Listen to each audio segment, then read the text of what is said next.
ನೀರಾವರಿ ವಿಚಾರದಲ್ಲಿ ಮೌನ ವಹಿಸಿದ್ದ ಜನಪ್ರತಿನಿಧಿಗಳು.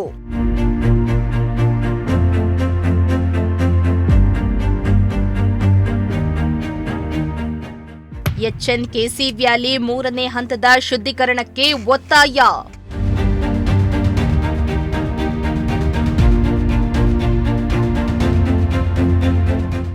ಕೃಷ್ಣಾ ನದಿ ನೀರು ಕೇಳದ ನಾಯಕರ ವಿರುದ್ಧ ಹೋರಾಟಗಾರರ ಆಕ್ರೋಶ.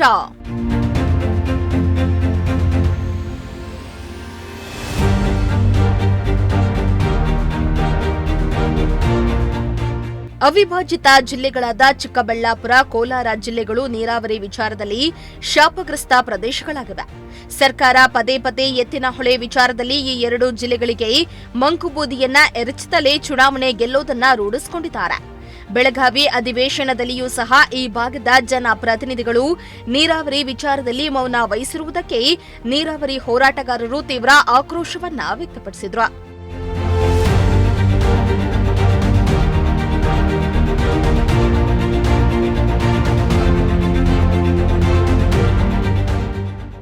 ಹೌದು, ಚಿಕ್ಕಬಳ್ಳಾಪುರ ಹಾಗೂ ಕೋಲಾರ ಜಿಲ್ಲೆಗಳಿಗೆ ಶಾಶ್ವತ ನೀರಾವರಿ ಕಲ್ಪಿಸುವಲ್ಲಿ ಎಲ್ಲ ಸರ್ಕಾರಗಳು ವಿಫಲವಾಗ್ತಲೇ ಇದೆ.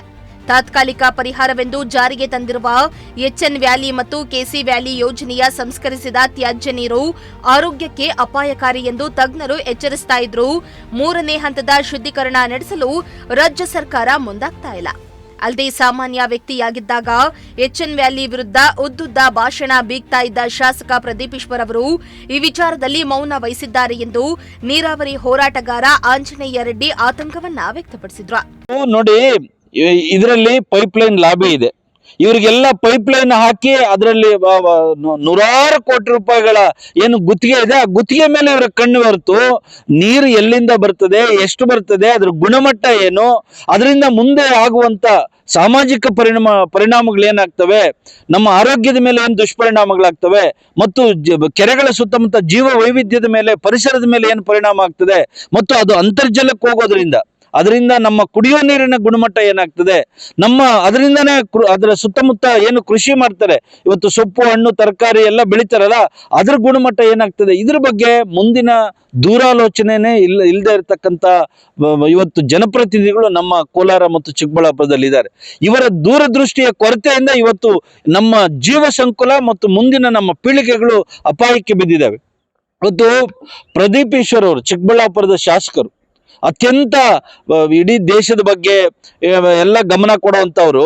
ಅವರು ಚುನಾಯಿತರಾಗಕ್ಕೆ ಮೊದಲು ಏನು ಹೇಳಿದ್ರು, ಇವತ್ತು ಎಲ್ಲರ ಹತ್ರನೂ ಆ ವಿಡಿಯೋ ಇದೆ. ಇವತ್ತು ಎಚ್ಎನ್ ವ್ಯಾಲಿಯಿಂದ ಏನು ಆಗ್ತದೆ, IASC ರಿಪೋರ್ಟ್ ಏನ್ ಹೇಳ್ತಾ ಇದೆ, ಅದರಿಂದ ಯಾವ ರೀತಿಯಾದಂತ ಆರೋಗ್ಯದ ದುಷ್ಪರಿಣಾಮಗಳಾಗ್ತವೆ ಅಂತೇಳಿ ಸಾರ್ವಜನಿಕವಾಗಿ ಒಬ್ಬ ನಾಗರಿಕನಾಗಿ ಜವಾಬ್ದಾರಿಯುತವಾದಂತ ಒಬ್ಬ ವಿದ್ಯಾವಂತ ಯುವಕನಾಗಿದ್ದಾಗ ಏನ್ ಹೇಳಿದ್ರು, ಇದರಿಂದ ಅಪಾಯ ಇದೆ, ಇದು ನೂರಾರು ಕೋಟಿ ರೂಪಾಯಿಗಳ ಸ್ಕ್ಯಾಮ್, ಇದು ಮೆಗಾ ಸ್ಕ್ಯಾಮ್, ಇದು ಚಂದ್ರನ, ಇದು ನಾವು ಮಂಗಳ ಗ್ರಹ ಮತ್ತು ಚಂದ್ರಯಾನ ಮಾಡೋದಕ್ಕಿಂತ ಹೆಚ್ಚಾಗಿ ಬೆಂಗಳೂರಿಂದ ಇಲ್ಲಿಗೆ ಪೈಪ್ಲೈನ್ ಹಾಕ್ಲಿಕ್ಕೆ ದುಡ್ಡು ಖರ್ಚು ಮಾಡ್ತಿದ್ದಾರೆ ಅಂತೆಲ್ಲ ಹೇಳಿದ್ರಲ್ಲ. ಮತ್ತು ಇದನ್ನ 3ನೇ ಹಂತದ ಶುದ್ಧೀಕರಣಕ್ಕೆ ಒತ್ತಾಯ ಮಾಡಿದ್ರಲ್ಲ.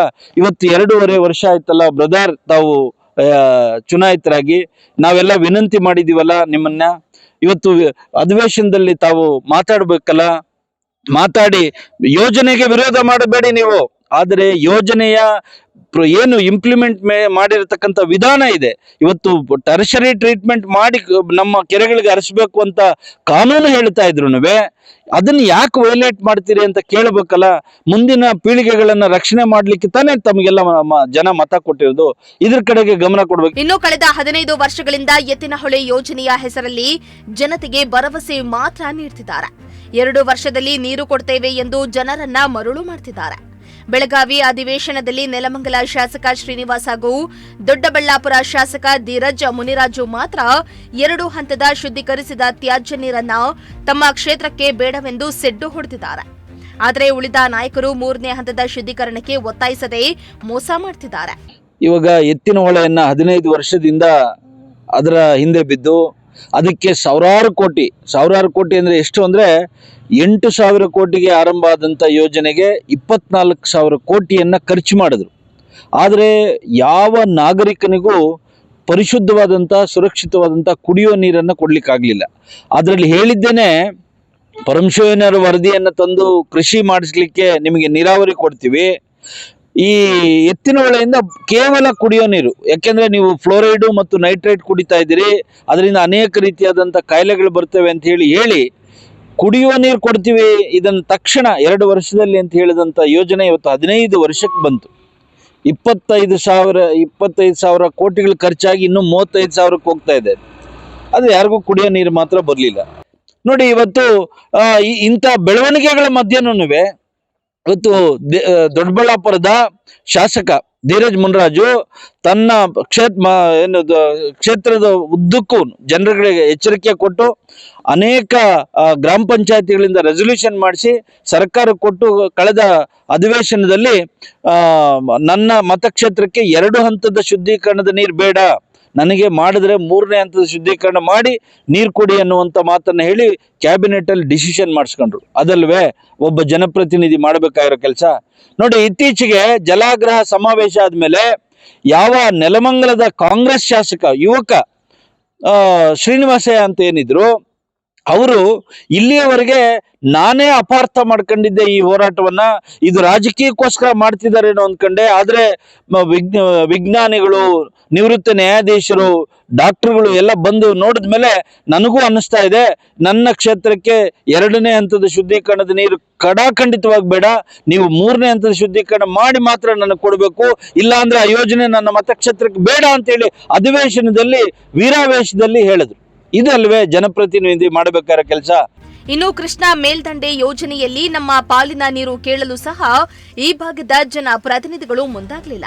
ಶಾಸಕರಾಗುವ ಮೊದಲು ಹೋರಾಟದ ಭಾಷಣ ಮಾಡ್ತಾ ಇದ್ದವರು ಇಂದು ಸಂಪೂರ್ಣ ಮೌನ ವಹಿಸಿರುವುದು ಖಂಡನೀಯವಾಗಿದೆ. ಮೋಹನ್ ಕುಮಾರ್, ಪ್ರಜಾಶಕ್ತಿ ಟಿವಿ, ಚಿಕ್ಕಬಳ್ಳಾಪುರ.